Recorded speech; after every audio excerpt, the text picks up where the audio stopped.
Hoy vamos a tener una charla titulada Ambientes laborales, nos acostumbramos a nadar con tiburones y para ello nos acompaña María Fernanda Barreto Wiles. Ella es comunicadora social y periodista, especialista en psicología organizacional con experiencia en el sector educativo. Le damos las gracias a María Fernanda por haber preparado este espacio, por acompañarnos y ahora le cedemos la palabra. Soy María Fernanda Barreto Wiles, como lo mencionaba Kelly, trabajo aquí en la Universidad de Antioquia y hoy voy a presentarles esta charla que me parece muy grata hacerlo porque creo que es importante que conozcamos, que conversemos sobre dos asuntos fundamentales en los cuales va a estar centrada esta charla, que son liderazgo y equipos de trabajo. Dentro del liderazgo vamos a abordar algunos asuntos de estilos de liderazgo.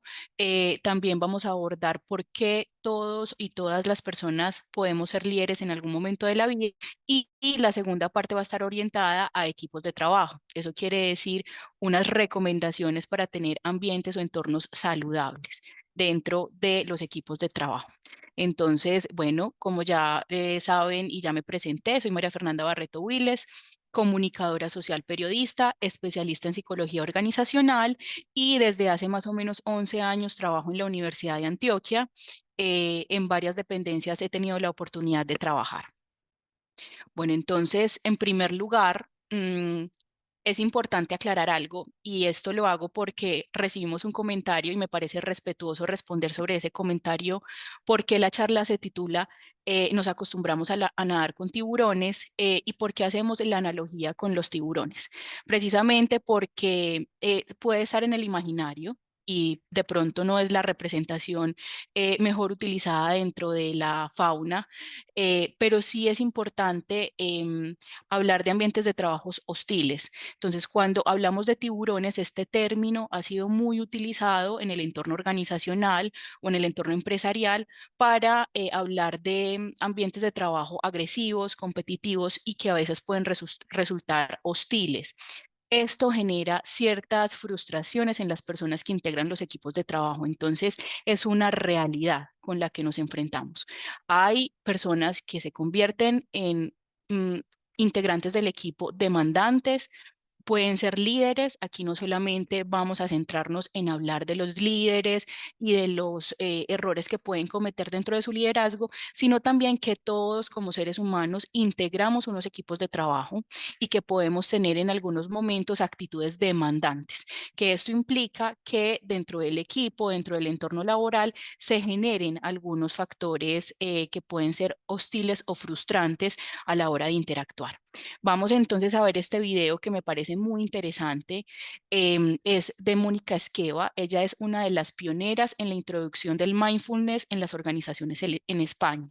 El mindfulness es una técnica que se usa para la atención plena. Eso traduce pues al español, atención plena. Y se encarga o se enfoca de en momentos de crisis, de estrés o de ataques de pánico también es muy usado, poder utilizar esta técnica para llevar la atención y la concentración hacia un objetivo.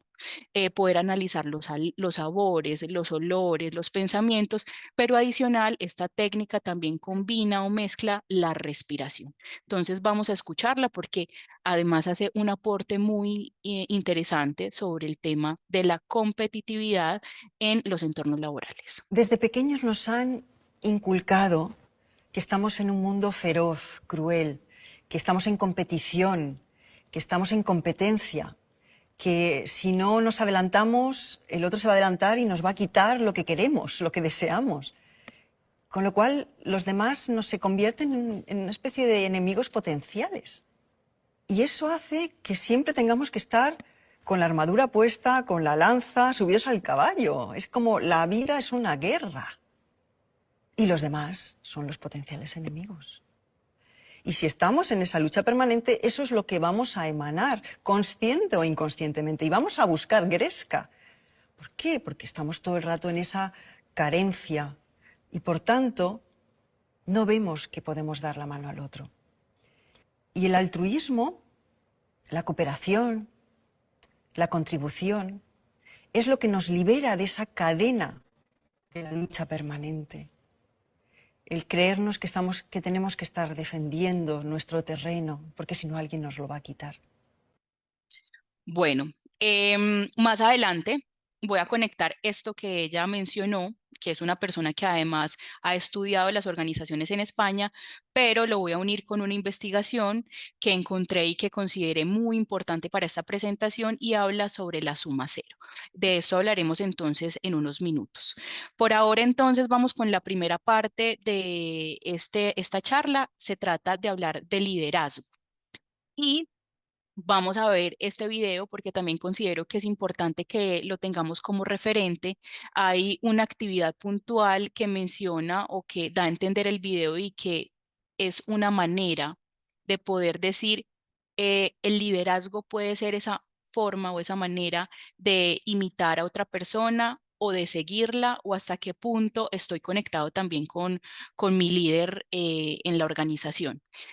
Lo primero aquí es aclarar que todas las personas podemos tener capacidades de liderazgo. Es decir, el liderazgo no solamente se establece por un asunto de contrato laboral, por un asunto de un cargo. Todos en algún momento de la vida o algunas personas, unas más que otras, podemos tener ciertos matices de líderes, no solamente en el entorno laboral. También puede ser en el entorno familiar, con el grupo de amigos. Por lo general tenemos esa persona que siempre es la que lidera los planes o la que lidera un espacio familiar o la que pone una conversación y sobre esa conversación se desarrolla determinado tema. Y en las organizaciones también contamos con líderes que están contratados para ejercer ese rol, pero también hay personas que tienen el liderazgo desde el innato. Porque cuando hablan las personas les escuchan, porque tienen personas que les siguen y el hecho de seguir no significa en este punto sí quiero aclarar algo y es que el pensamiento crítico para seguir a un líder es muy importante, entonces no es seguir a ojo cerrado, sino seguir precisamente desde los puntos en los que me puede retroalimentar a mí como persona y desde mi talento. Entonces vamos a ver este video y les explico un poco más sobre él mismo.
Bueno, como vimos en este video, en los equipos de trabajo es importante que exista una sincronía.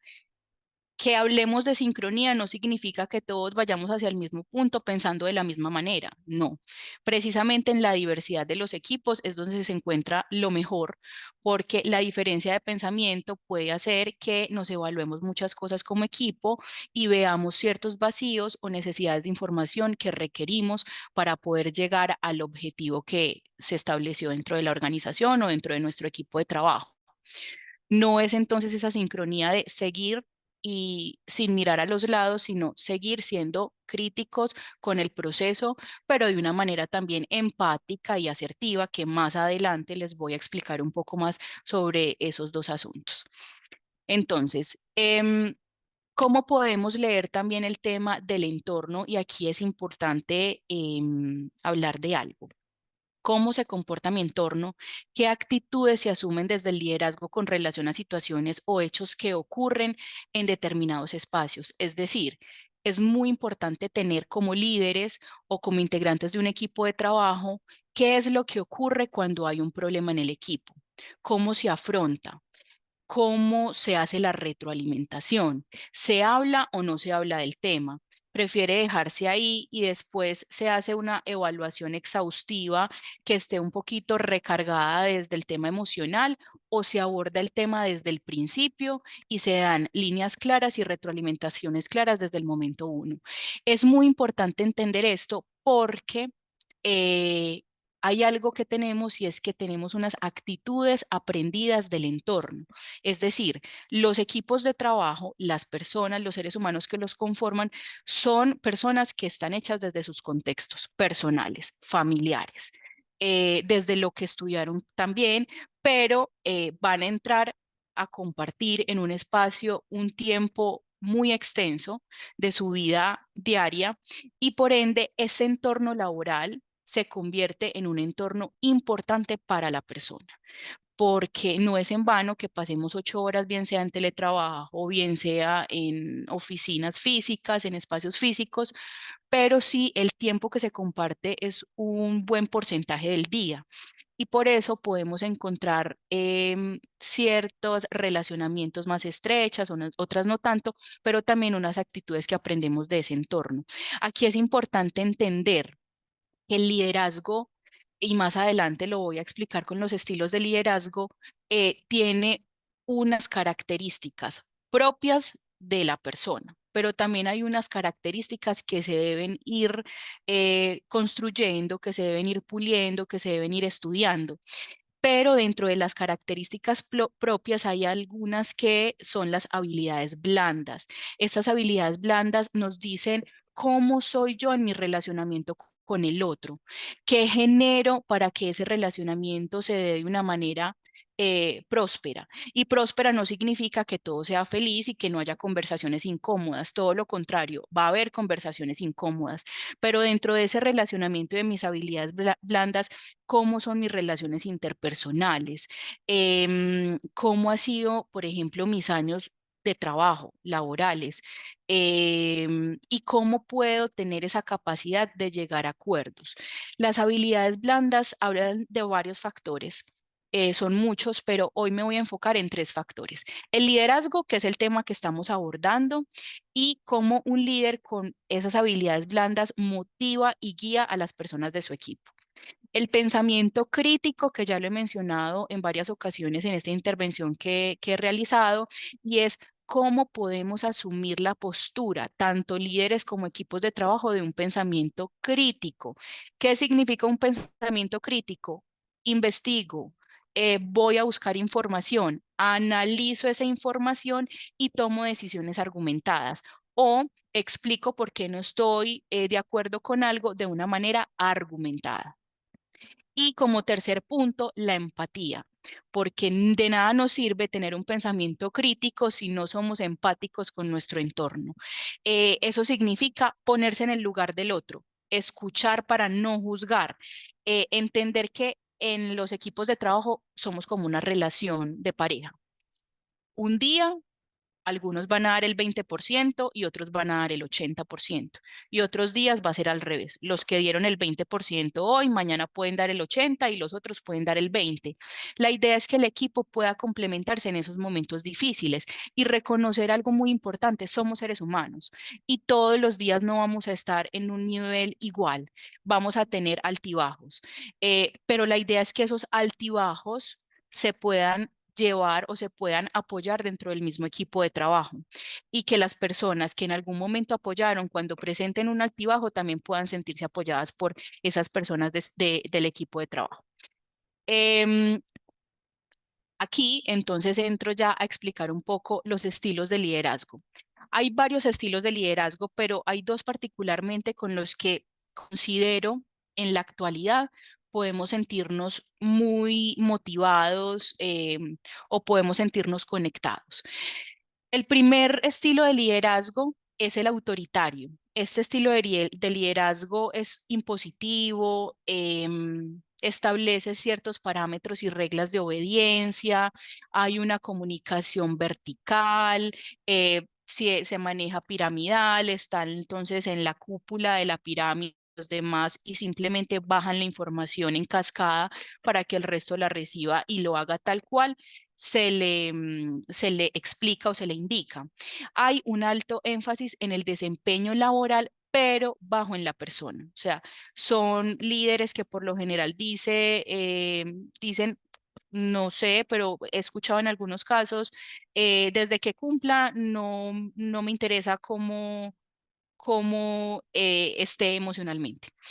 Y en ese estilo tengo mis críticas, entonces no voy a ahondar mucho en el mismo. Bueno, pues permítanme un momento, acabo de correr un poquitico eso porque o si no, no puedo leer bien las ideas. El democrático es un liderazgo, es un estilo de liderazgo que confía mucho en su equipo de colaboradores, pero, o no, pero, pues positivamente usa la democracia para tomar decisiones. ¿Qué pasa con este estilo democrático?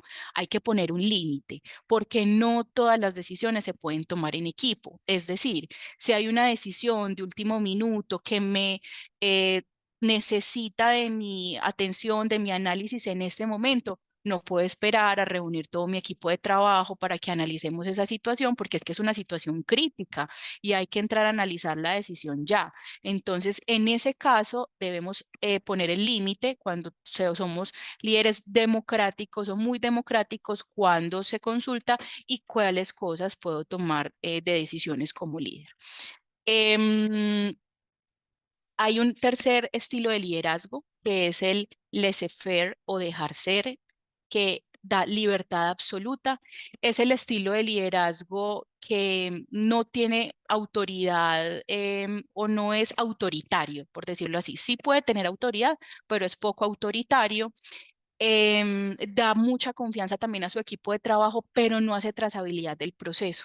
Entonces aquí el punto es ese, que puede resultar un poco complejo, y es que por dejar hacer a las personas de su equipo, puede ser que no les haga seguimiento, no les haga evaluación, no les haga trazabilidad, que ese mismo líder no sepa o no sea consciente del punto en el que va su equipo y puede existir algo negativo en este estilo de liderazgo porque en algún momento puede darse la sobrecarga laboral. ¿Por qué? Porque hay personas, y esto nos pasa a todos, somos seres humanos, hay quienes por su personalidad necesitan un líder que esté a su lado, orientándoles, dándoles línea. Hay otras personas que son más independientes. Entonces, ¿qué va a pasar? Que esas personas que son más independientes se pueden sobrecargar laboralmente porque son quienes están como a la rueda tomando decisiones y trabajando pues dentro de su estilo. Entonces, esto puede generar sobrecargas laborales. Está el líder burocrático, que es muy apegado a la norma o muy apegada a la norma,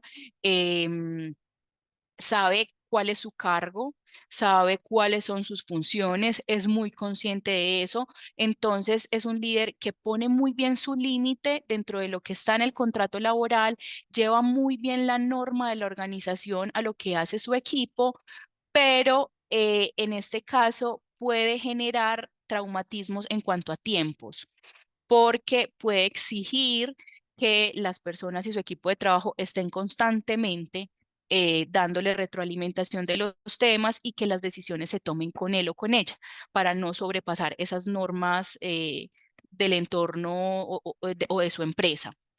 Em, Continuamos con el carismático. Se habla mucho de este estilo de liderazgo, sobre todo en la política, el líder carismático, pero este líder puede ser un motivador o una motivadora y una persona guía eh, con muchas cualidades, o sea, puede guiar y puede orientar muy bien, pero es una persona que puede llegar a un límite de manipulación con su equipo de trabajo o de los días en los que no se sienta completamente carismático, bajar la guardia. Y eso va a hacer que su equipo de alguna manera se empiece a cuestionar qué pasa, porque hoy no está feliz, porque no nos está motivando, si siempre es feliz, si siempre nos motiva. Y ahí tener esos estilos tan radicales y prolongados puede generar que sin querer el equipo de trabajo baje su motivación y aumente la frustración. Están los líderes informales, que son los líderes innatos, son las personas que crecen, nacen, se hacen con unas características, no tienen el cargo de líder dentro de la organización, no son personas que reciben una remuneración por ser líderes, pero son personas que saben escuchar, que saben orientar, que las personas integrantes del equipo le buscan para que pueda orientarlos, para que pueda dar líneas sobre ciertas cosas. Y creo que cuando se es líder es importante tener identificado esos líderes informales, porque esos líderes informales de la mano de un buen liderazgo son los que pueden generar que el equipo de trabajo se sienta bien, motivado y escuchado. ¿Por qué? Porque entendemos que hay líderes con unas ocupaciones muy amplias que no siempre van a tener ese espacio de escucha diaria, pero estos líderes informales, como comparten muchas veces el mismo entorno laboral o están ahí a disposición, sí pueden hacerlo. Entonces, tenerlos como aliados o tenerlos como personas que puedan ayudarnos y que puedan asesorarnos en el liderazgo está bien. Aquí es importante algo y es dejarnos asesorar cuando somos líderes, porque lo primero es entender que no todo lo sabemos. O sea, un líder, por ser líder, no lo tiene que saber todo. Para eso tiene a su equipo de trabajo, que son personas especializadas y capacitadas y tienen talentos propios para identificar en qué son buenos o qué hacen mejor cada una de estas personas. Y ser conscientes de eso creo que nos ayuda a bajar un poco ese tema de barrera entre líder y equipo de trabajo, porque es ponernos en la situación y en la postura de somos seres humanos que no somos buenos para todo. Lo que no sabemos lo aprendemos, está bien, pero si hay personas dentro de mi equipo que lo saben y lo hacen muy bien, ¿por qué no me dejo guiar, orientar o por qué no les escucho un poco más? Es importante también eso muy claro. Está el líder situacional. Este es uno de los estilos de liderazgo que me parece que puede aportar mucho en la actualidad.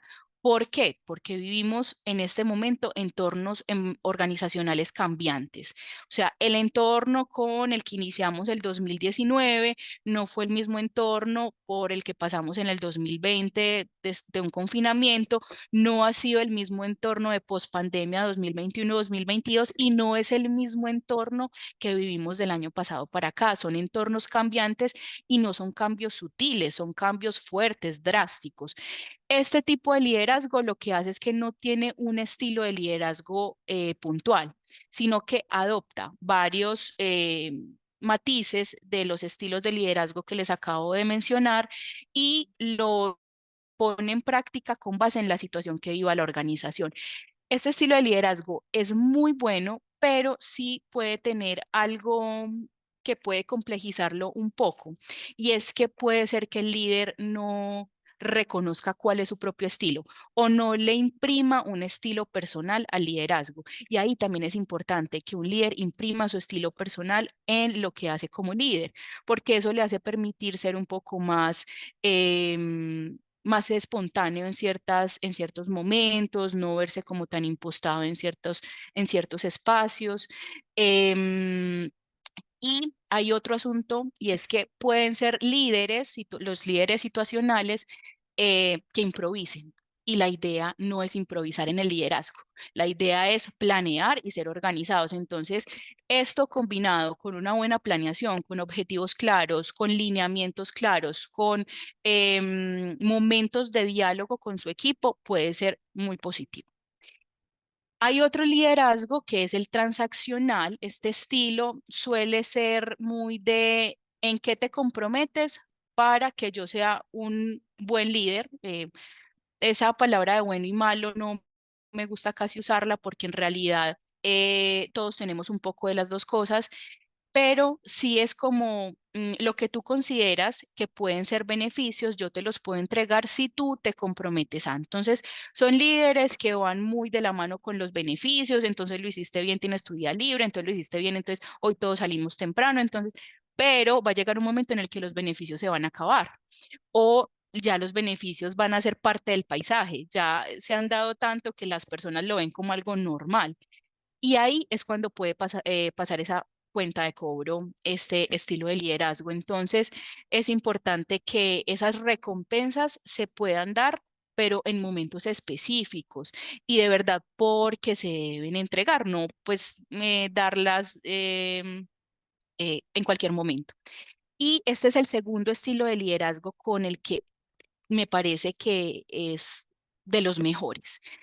Es más, este me parece mucho mejor que el situacional, porque es un estilo de liderazgo que lo que busca es que todas las personas de su equipo sean reconocidas. Es un estilo de liderazgo que desarrolla iniciativas y las ejecuta. Es un estilo de liderazgo que planea y tiene espacios de diálogo y conversación claros y directos. Em, pero además es un estilo de liderazgo que tiene confianza, no solamente en él, sino en su equipo y que se ha ganado confianza de sus superiores o de otros líderes de la organización.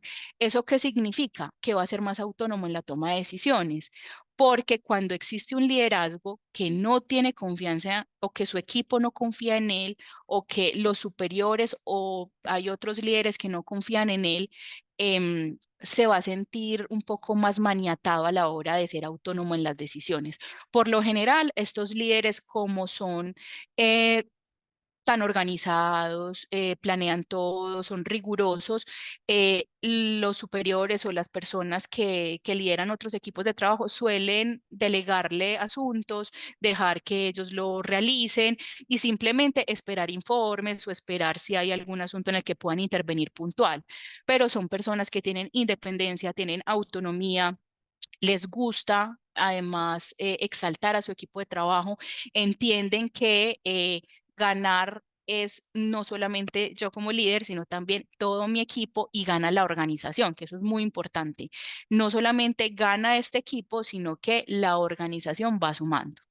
Este tipo de liderazgo tiene una visión a largo plazo y empoderan a sus equipos para que tomen decisiones, es decir, no son líderes que se van a las microgestiones, no son líderes que van al detalle de la tarea o de la actividad, no, son líderes que dan línea sobre temas gruesos, sobre temas estratégicos, dejan que su equipo actúe. Sí hay unos momentos de trazabilidad y de retroalimentación porque es importante que él también o ella también conozcan qué está ocurriendo, pero eso no significa que no los dejen tomar decisiones, sobre todo en esas microgestiones, que a veces esas microgestiones pueden ser muy desgastantes para los líderes y también para el equipo de trabajo, porque cuando uno como integrante de un equipo de trabajo se da cuenta que hay un líder que está al detalle de la microgestión, también empieza como a frustrarse, a estresarse un poco. Entonces, son líderes que tienen muy claro, o sea, yo estoy aquí para estos asuntos puntuales que son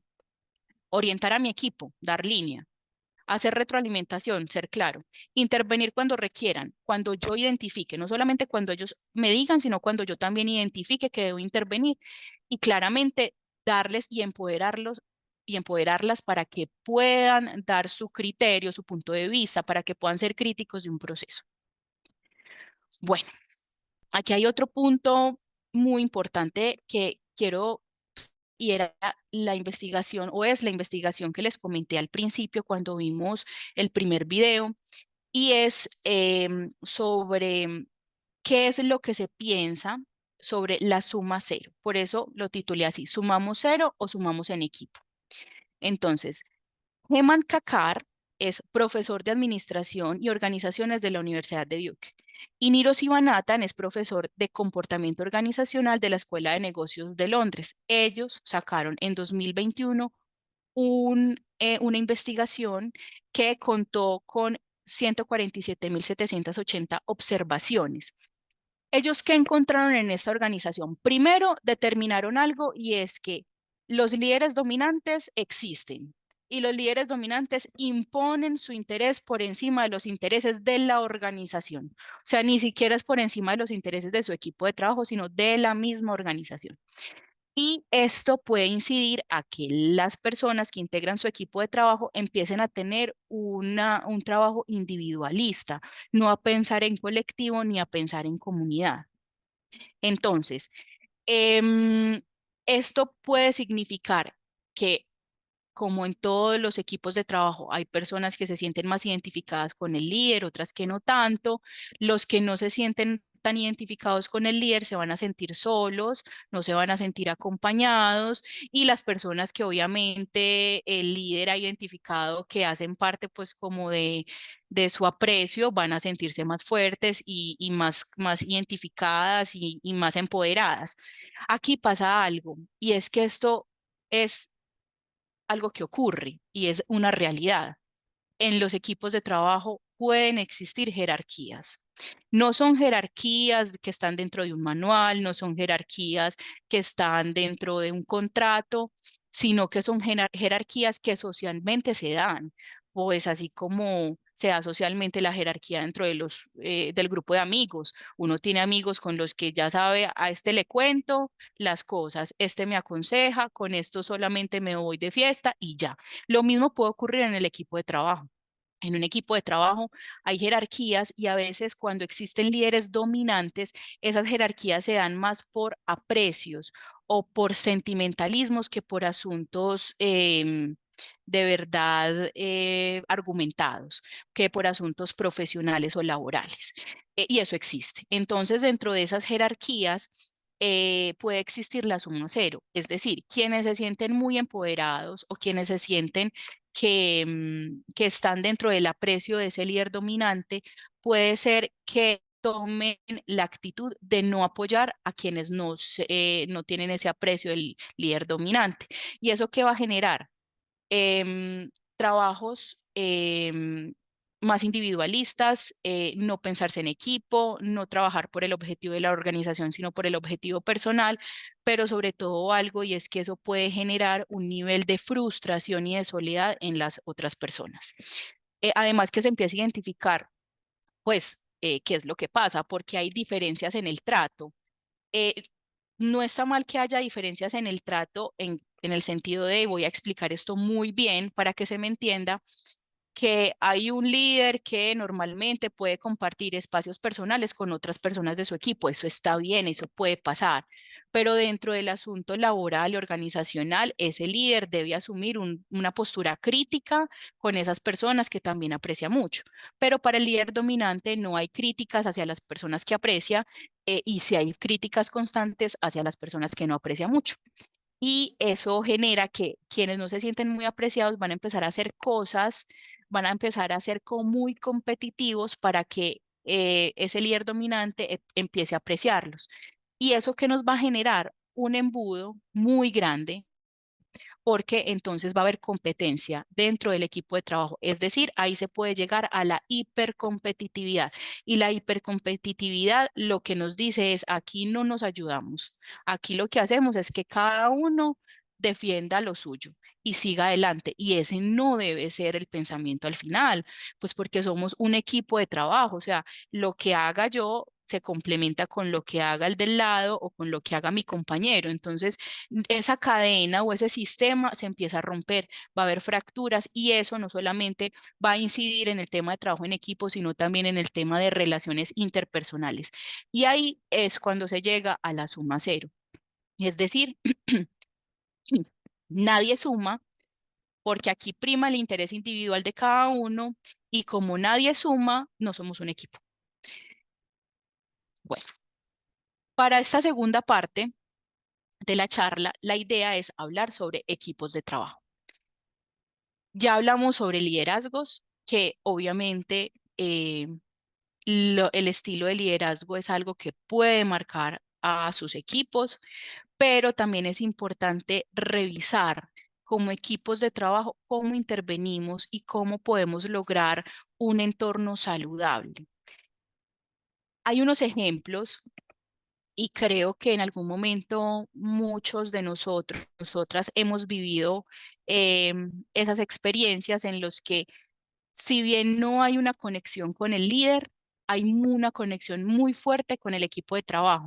Y es precisamente esa conexión tan fuerte con el equipo de trabajo lo que hace que permanezca en la organización, que siga cumpliendo con las metas, que aporte a la organización. Entonces, Si de pronto han identificado que hay determinados estilos dominantes dentro de los equipos que integran, también es importante que comprendamos un poco cómo fortalecer ese equipo, que es la red de apoyo en ese momento. Y eso es muy importante y es fundamental. Entonces, lo primero que debemos entender es que somos seres humanos, hacemos parte de grupos sociales, sí, es evidente que sentimos más afinidad con ciertas personas que con otras y no está mal.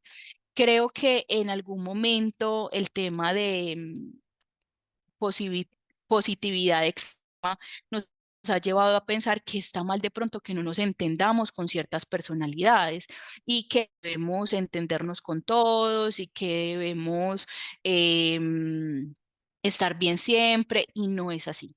Primero, vamos a partir de la base que somos seres humanos.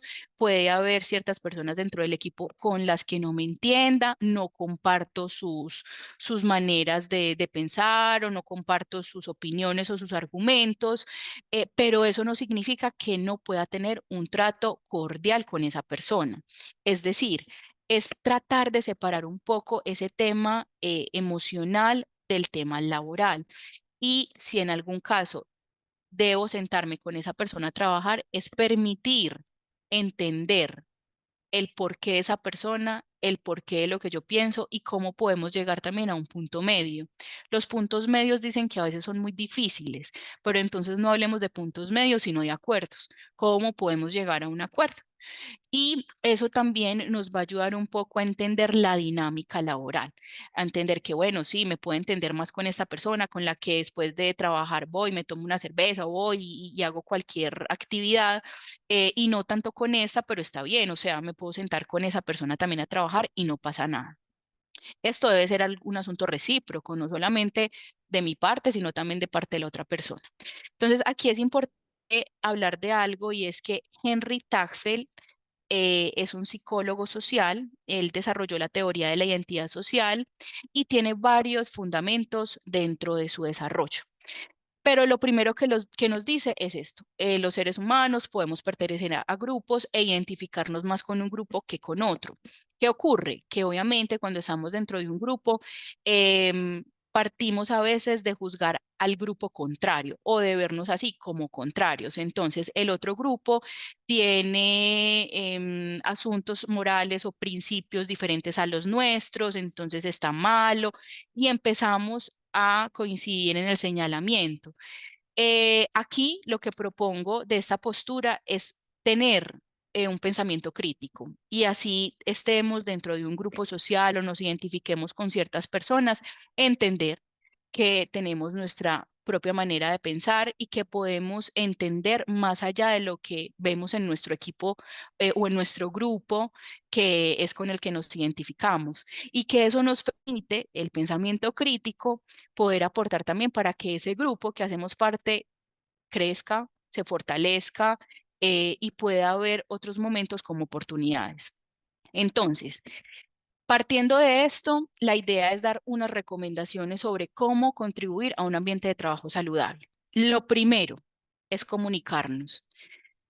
Pero comunicarnos no es solamente hablar, no es solamente sentarme a, bueno, vamos a comunicarnos y voy a decir todo lo que yo pienso y ya cuando el otro va a hablar me paro y me voy. No, eso no es la comunicación. O sea, eso es un monólogo.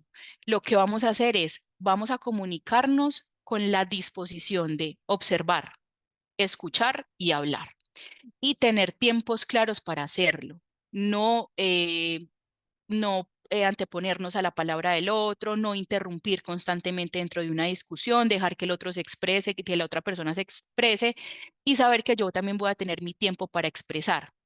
A veces tenemos comunicaciones con personas muy demandantes que se interrumpen cuando estoy dando mis argumentos o cuando estoy dando mis ideas. Ese tipo de conversaciones y a veces trato de aplicarlo, no llevarlas hasta un punto en el que me puede generar mayor incomodidad o mayor malestar. Es válido también cortar comunicaciones en algún momento de la vida. No cortarlas definitivamente, porque uno con las personas que está trabajando no va a poderlas cortar toda la vida. Sí va a poder poner unos límites y vamos a limitarnos solamente a ciertos asuntos laborales, pero en este caso hay conversaciones que se vuelven muy controversiales, que son muy complejas, que las dos personas no están en una buena actitud. Ahí es importante parar y decir, bueno, no estamos en las condiciones para seguir conversando, paremos, nos damos un tiempo, un break y después retomamos la conversación. El segundo punto es la retroalimentación. Creo que nosotros tenemos a veces ciertas restricciones o miedos a la evaluación, porque nos han pintado la evaluación como simplemente te voy a calificar con un porcentaje o te voy a calificar con una excelente, un sobresaliente y un aceptable. Y en realidad la retroalimentación, si la llevamos al asunto de retroalimentación organizacional, no es solamente un porcentaje, no es solamente un número, es algo que va más allá, es algo que te va a decir tus fortalezas, también tus debilidades, pero también las oportunidades que tenemos. Y es un espacio para seguir aprendiendo. Y creo que estos espacios de retroalimentación no solamente deben ser de la persona que lidera hacia su equipo de trabajo, sino también de su equipo de trabajo hacia la persona que lidera en algunos momentos y en algunos momentos en los que el equipo de trabajo esté de acuerdo en hacerlo. Si ya es un asunto complejo, pues la idea es que haya una tercera parte que sea imparcial y que pueda lograr como unos acuerdos o un diálogo.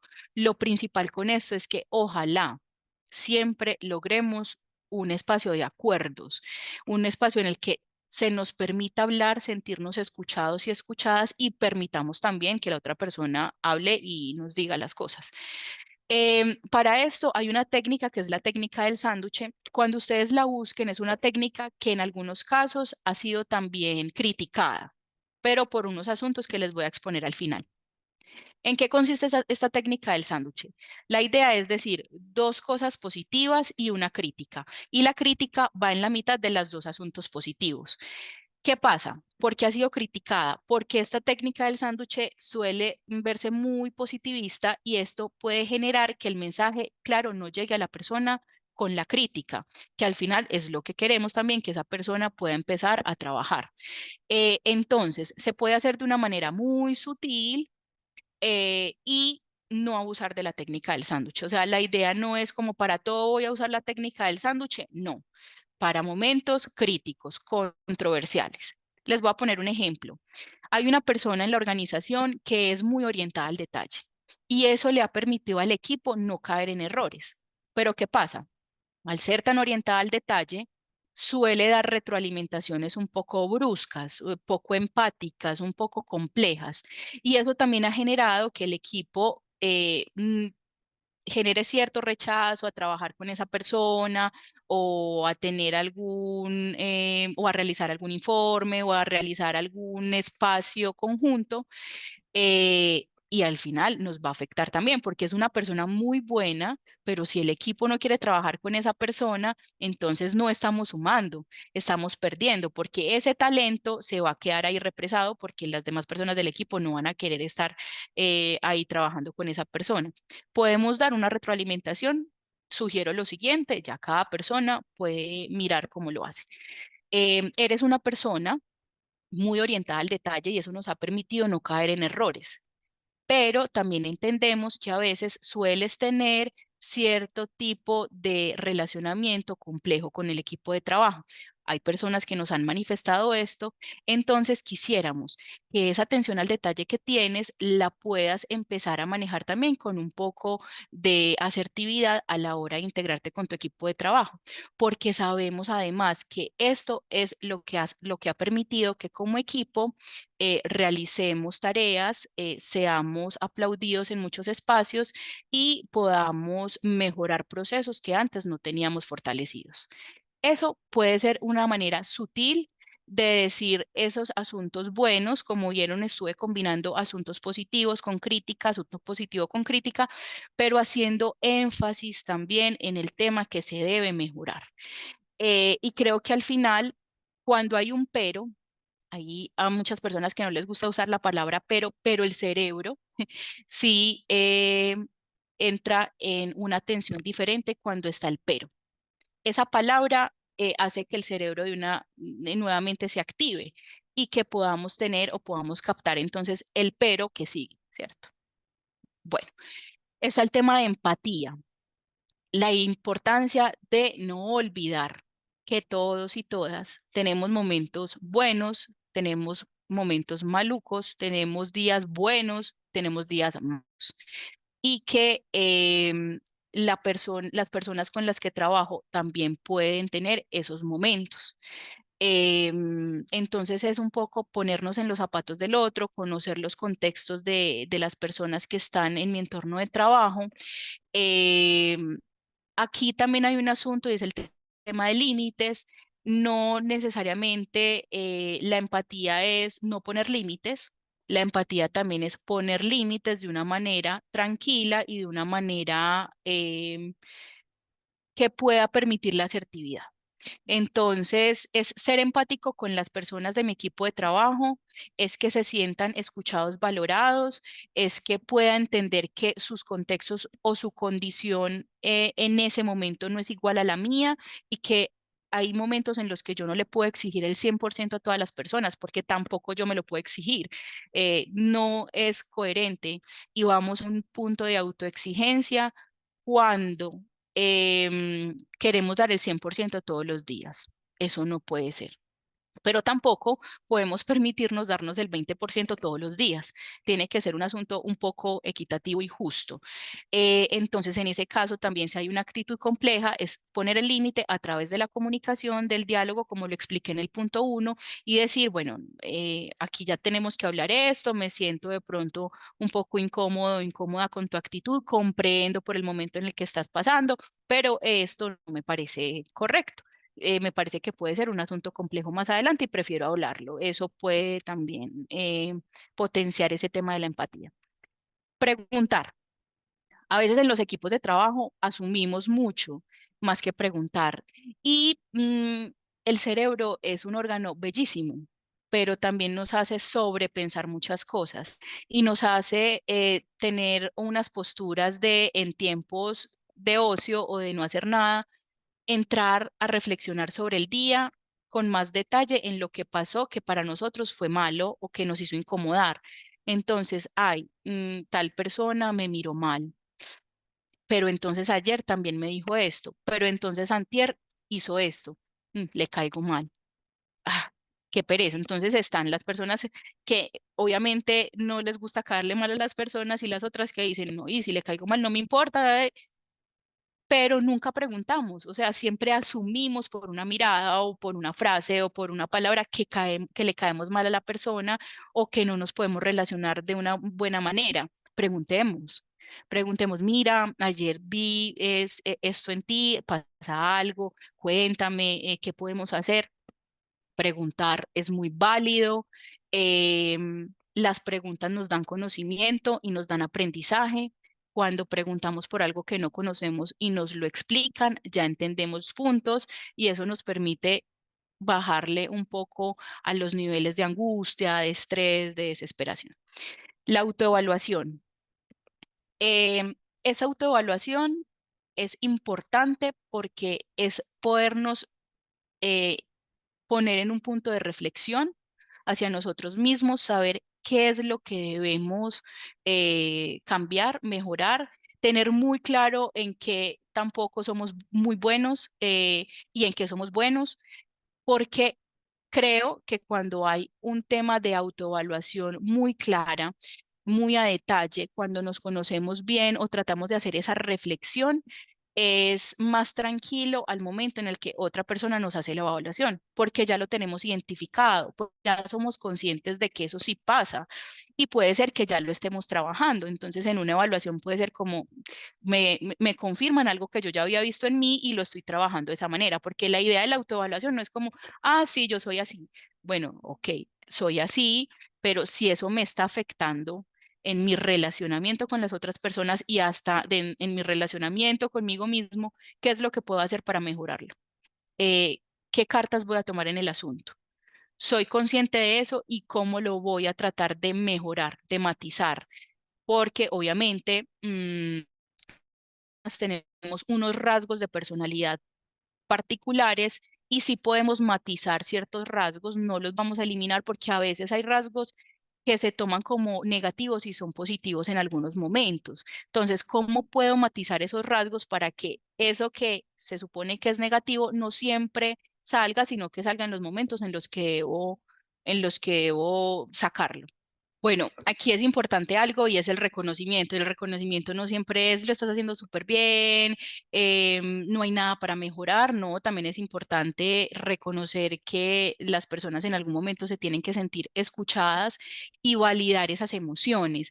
Validar esas emociones no es como nos estaban mostrando en la escena de la película, desviar la atención como, ay, no, mira, no te sientas mal porque ya vienen las vacaciones, no te sientas mal porque ya viene el salario. No, es decir, sí, efectivamente, entiendo que estás pasando por un momento difícil, sí lo hemos pasado a explicar también desde la experiencia personal.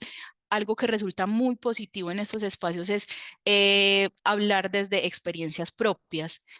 Mira, si te sirve, pasé por esto también, fue similar, y si esa persona necesita el consejo, darle la recomendación, puedes hacer esto, porque a veces simplemente las personas quieren desahogarse y ya. No quieren consejos, no quieren nada, porque a veces dentro de su mismo desahogo van encontrando respuestas a cómo actuar o a qué hacer o a la solución que necesitan implementar. Entonces, escuchar de una manera consciente, de una manera sincera, honesta, y ponernos en los zapatos de esa persona puede ser importante.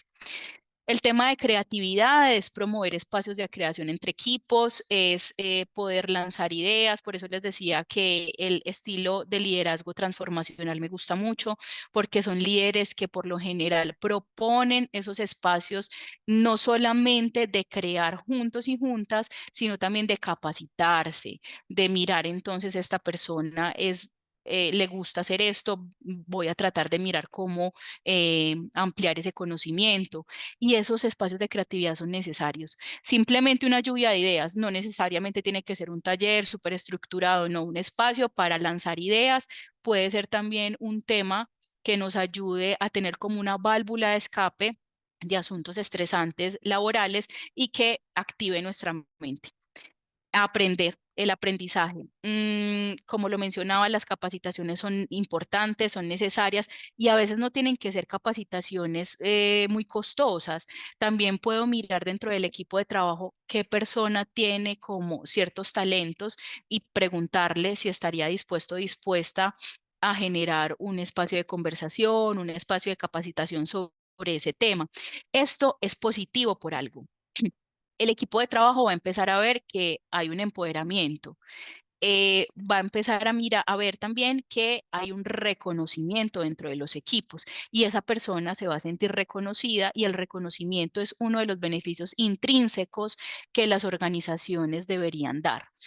Hay unos temas muy puntuales en la organización como beneficios. El tema de la remuneración salarial es muy importante, pero cuando eso se equilibra con beneficios, por ejemplo, de tiempo libre em, o de asuntos también de reconocimiento, pueden motivar mucho más el equipo de trabajo.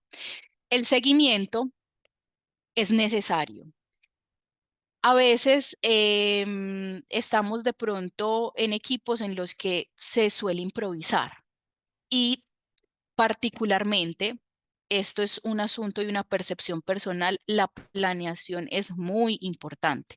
Documentar los procesos sí que es cierto, porque esto nos permite, más allá de tener un documento que guarde espacio o que implique espacio en la nube o en mi computador, es un tema que es un documento que puedo pasar en cualquier momento a una persona que llegue nueva al equipo, un documento que puede servir de base para que el equipo construya también, un documento que le permite al equipo sentirse más seguro y más segura, eh, eh, le permite esa seguridad al equipo de tener algo documentado que le permita saber hacia dónde se va.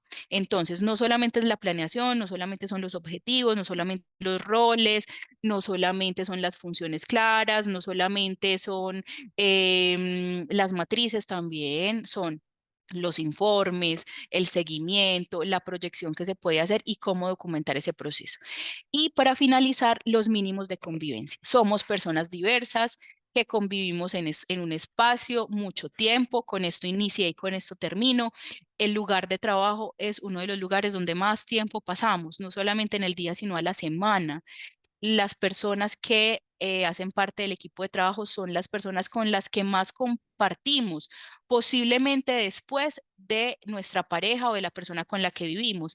Y posiblemente vemos más a las personas con las que trabajamos que a otros amigos o que a otros familiares. Entonces es importante tener unos mínimos de convivencia, porque los mínimos de convivencia primero reconocen que somos diversos, somos diversas, que podemos llegar a acuerdos y que ese trato o esa relación interpersonal entre el equipo se puede ver fortalecida porque estamos tratando de lograr algo en equipo en lo que coincidimos, en lo que creemos que puede aportar para poner límites personales y para promover las expectativas dentro del grupo de trabajo. Esos mínimos de convivencia nos van a hacer conocer eso también, esas expectativas como equipo de trabajo que tenemos en el relacionamiento con la otra persona. ¿Qué permito y qué no permito? Que para mí es un asunto que puedo tramitar y que puedo dejar fluir y que para mí es un asunto que definitivamente no permito y no paso. Y eso es importante para que la otra persona lo conozca. Entonces, bueno, les agradezco mucho. Este es mi correo electrónico, este es mi LinkedIn. Si quieren seguirme o si quieren contactarme, soy María Fernanda Barreto Willes. Kelly, ¿hay algunas preguntas? Sí, aquí hay unos comentarios muy interesantes que te voy a ir compartiendo porque Ujú. creo que allí hay también pues unas reflexiones para hacer. Y muchas gracias María Fernanda por compartirnos toda esta información y todo este saber porque es muy pertinente en este tiempo. Diego tuvo que retirarse, pero dejó un comentario que quiero traer aquí. Dice, me parecen excelentes este tipo de espacios y reflexiones. Muchas gracias María Fernanda. Qué bueno que en la UDA se amplía esta reflexión sobre el buen liderazgo en todas las áreas de la institución. Tener un equipo motivado y articulado y máximo en momentos de crisis es fundamental. Muchas gracias, Diego, por dejarnos pues ese comentario. Em, También dice por allí Daisy que pues también este espacio le encanta porque corrobora que en momentos y situaciones que a veces, pues que corrobora, perdón, momentos y situaciones que a veces olvidamos. Ella lo referenciaba cuando estabas mostrando el video, el fragmento de Intensamente, que le Ujú, parece muy linda esa parte de la película. ujú, También para las personas que están escribiendo, si podemos compartir pues como esta grabación de esta charla, así es, la vamos a enviar en semanas posteriores para que ustedes la tengan. Y también por aquí nos dejaron un comentario, Joana, que dice... Muchas gracias por este espacio, muy interesante. Quisiera solicitarle a María Fernanda sugerencias o consejos para una persona que ingresa nueva a un cargo, es un puesto como líder en un equipo consolidado, pero que atraviesa crisis de cambio. ujú. Entonces, sugerencias o recomendaciones. Primero, como lo mencionaba durante la charla, identificar quién es el líder innato en el equipo y ojalá poder generar espacios de diálogo con la persona nueva que llegue como líder. Entonces, puede ser que a través de ese líder innato que hayamos identificado, que es una persona que está permanentemente en conversación con el equipo de trabajo, que guía, que orienta sin necesidad de tener el cargo, pueda ser esa persona que también establezca una primera conversación con el líder que llega a este cargo. Lo segundo, y esto también es un asunto muy importante del liderazgo transaccional, no transaccional, no, perdón, transformacional, el transaccional, no, elimínenlo de ahí. Del liderazgo transformacional es muy importante, es el tema de conocer la cultura organizacional. Lo primero que ese líder podría hacer es conocer muy bien, me imagino que es para la universidad o no sé si sea para otra empresa, conocer cuál es la cultura, conocer cuáles son los límites también dentro de esa organización. La normativa también es importante conocerla, pero adicional, abrir espacios de conversación con las personas del equipo. No solamente en espacios grupales, sino también en espacios de conversación individuales, pero sobre todo sostener esa comunicación.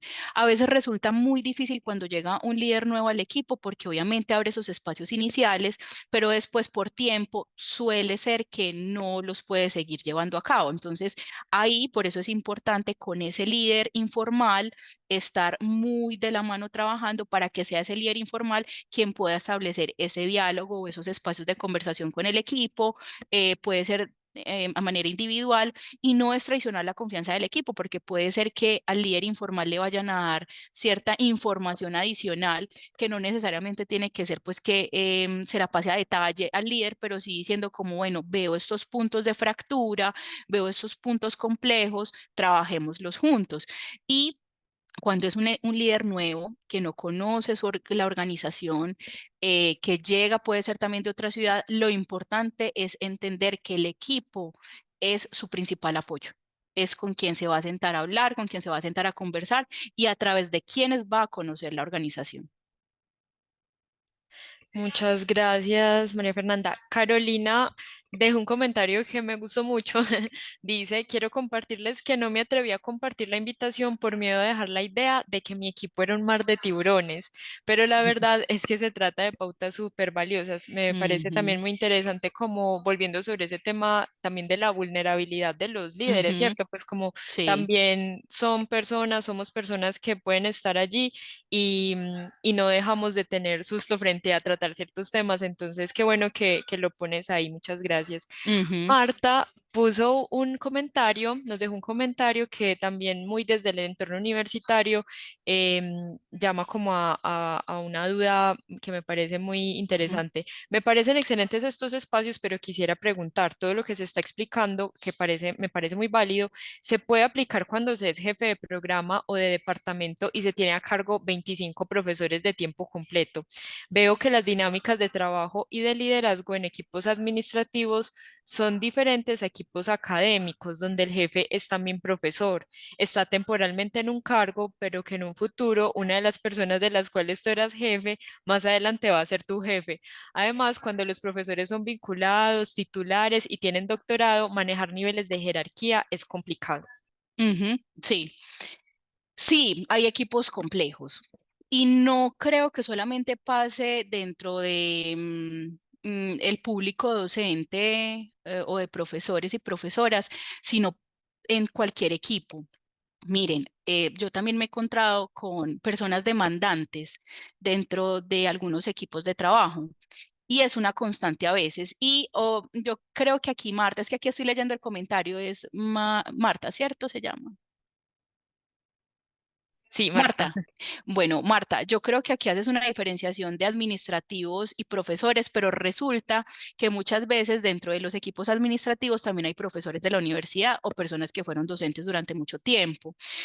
Yo creo que más allá de ser profesores o administrativos, es un asunto también de pronto ciertos rasgos de personalidad que se tiene con algunas personas, y lo importante siempre es establecer momentos de comunicación y evitar poner barreras. Yo creo que hay equipos que son muy críticos y quieren sentirse escuchados y escuchadas. Entonces, abrir espacios de conversación, si se puede, cualquier conversación no tiene que ser de 1 o 2 horas, puede ser de 15 minutos una vez a la semana. Que se sientan escuchados, que si hay un problema también puedan sentir que pueden ir donde la persona que es líder o jefe, y que puede entrar a proponer ciertos asuntos y también importante identificar cuáles son los líderes informales. Es que por el hecho de pronto que tengamos el cargo de líder no significa que seamos los únicos líderes o jefes. También hay personas que tienen un liderazgo informal y pegarnos de esas personas en el buen sentido, como aliarnos con esas personas, mirar estratégicamente cómo puede mejorar el ambiente del equipo puede ser positivo. Perfecto, hay muchos mensajes de agradecimiento y de felicitación para ti, María Fernanda, por el contenido, porque se aprendieron como otros aspectos del liderazgo, por la metodología también que trabajaste con tu presentación, que hubo pues como una exposición muy buena allí. Ahí Jessica nos puso un comentario que dice, me encanta que se abarquen estos espacios que son tan reales en nuestros ambientes laborales. A veces la vida nos lleva a tener estos roles de liderazgo, pero sin estas herramientas podemos echarlo a perder. Ahí también nos dejan una pregunta que dice, quisiera sugerencias sobre cómo encontrar el equilibrio entre la exigencia de cumplimiento y velocidad y acompañamiento para tener estrategias. Es decir, cómo un líder no solo hace seguimiento, sino que te ayuda a encontrar la forma de cumplir. Ujú. Bueno, lo primero es que ojalá no nos tocara nadar con tiburones. Lo primero es que todas las personas dentro de su rasgo complejo de personalidad pudiera identificar que hay unos asuntos mínimos de empatía. Eso es como el primer asunto que ojalá existiera. Pero como sabemos que la realidad es otra y como lo mencionaba también el comentario anterior, de Jessica, que me parece muy importante. Hay momentos en los que se asume un liderazgo sin tener las herramientas. Hay organizaciones que proponen liderazgos o proponen coordinaciones y de pronto no capacitan a esa persona sobre habilidades blandas. Eso es muy importante. Por eso les mencionaba el tema de habilidades blandas. Puede ser una persona que tenga mucho conocimiento de un tema, que sea muy buena eh, en su estructura formativa, pero que necesite pulir ciertas habilidades blandas.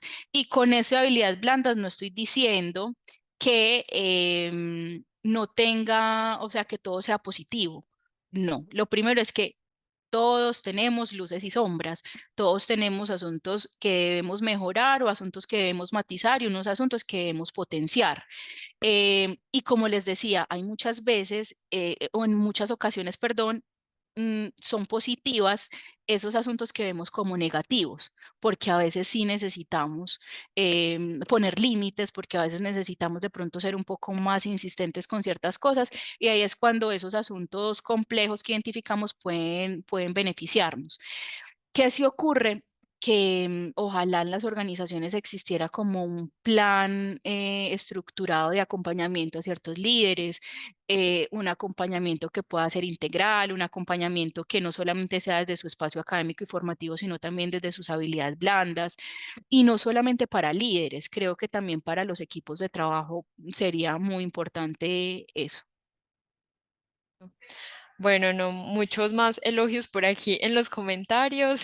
También por ahí Juan dice, equipos o personas complejas. Existen procesos muy complejos en manos de equipos que fluyen a pesar de la dificultad. Reitero, excelente exposición. Y por aquí, pues como que hablan del contenido, que es muy importante pues como para poderse proyectar mejor como líder. Y una última pregunta ya para cerrar. Marta dice, muchas gracias. ¿Cómo manejar a los líderes naturales, pero que son negativos? Bueno, les voy a explicar un poco. Alguna vez en una clase nos hicieron como esta experiencia y teníamos que asumir el rol de líderes positivos y líderes negativos. Y al final la conclusión fue esta: a veces los líderes negativos son los que tienen más claros cuáles son los vacíos dentro del equipo de trabajo o dentro del proceso que manejamos. Es importante tener espacios de conversación solos con esa persona, también para que nos exponga esos asuntos que han visto como vacíos. Y dentro de esos espacios de conversación, poder entrar a sugerirle a esa persona que proponga también soluciones. O sea, bueno, ya viste el escenario, ya viste que aquí tenemos un vacío. ¿Qué propones para que ese vacío no sea tan fuerte o para que esa barrera o esa brecha no sea tan profunda? Y a veces, como tienen el tema de la crítica tan fuerte y como ven esos detalles de asuntos complejos dentro del proceso, tienen muy claras las soluciones. Entonces, escucharles soluciones y mirar hasta qué punto, porque aquí también les digo, o sea, no es ser en exageración democráticos, es hasta qué punto puedo como líder cumplir ciertas cosas, hasta qué punto necesito el apoyo del líder más alto para poder cumplirlas, y también esa persona, cuál va a ser su corresponsabilidad dentro de esa solución o tarea que está dando para cumplirlo. Bueno, María Fernanda y a los asistentes, pues muchísimas gracias por permanecer en la charla.